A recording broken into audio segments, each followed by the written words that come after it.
Jessie. నేను 4వ తరగతి చదువుతున్నాను. ఈరోజు మనం 76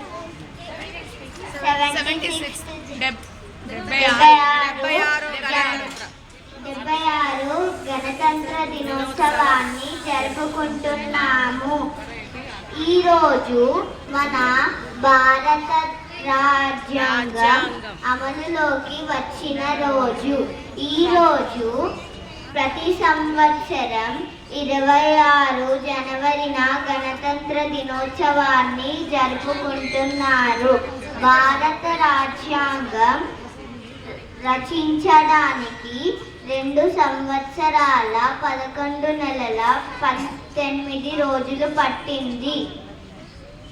ఈ రాజ్యాంగం సుమారు 24 లక్షల రూపాయలు ఖర్చు అయ్యింది. ధన్యవాదాలు.